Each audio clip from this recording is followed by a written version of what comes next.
Today we're looking at DNA, mRNA, amino acids, and a few different point mutations. So first off, let's get our DNA coding strand, which you can see here in green. The first thing that's going to take place is transcription done by the RNA polymerase, which is going to read it from 3 to 5, as shown by this arrow here. And so transcription takes place and we get this mRNA in red. So next is going to be translation.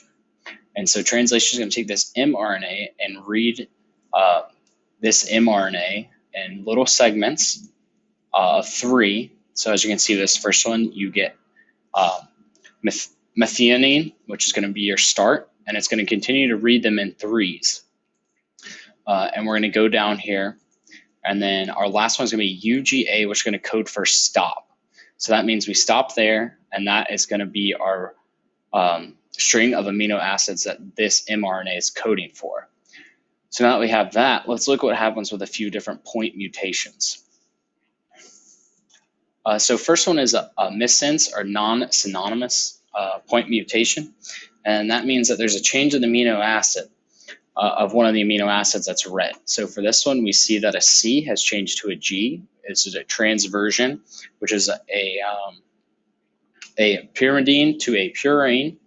And so you can see here on the mRNA that once it's red, the amino acid changes to a cysteine, which you can see at the top where the original amino acid sequence is.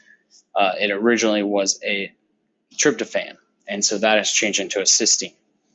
And so as you can see, it changes the amino acid, but the stop protein and the stop amino acid and start amino acid are at the same places. Next, look at a nonsense, which a nonsense is when it changes a amino acid into a stop codon. And so as you can see, this G is changed to a T, which is also transversion. And then it is changed in mRNA, it becomes an A. So then you can have this UGA, which if you use your codon dictionary, you get a stop codon. So see, it stops there and it eliminates one of the amino acids that were in the original amino acid sequence. The next one we'll look at is a silent, synonymous. And so that just means that it codes for the same exact amino acid.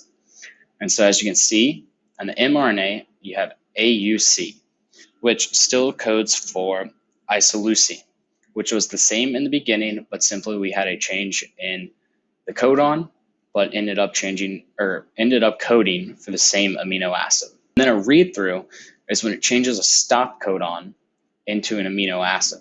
So as you can see towards the end here, after cysteine, we have tryptophan, proline, and cysteine. And we do not have our stop codon that we originally had in the first place. And these are the sources for the information and the visuals.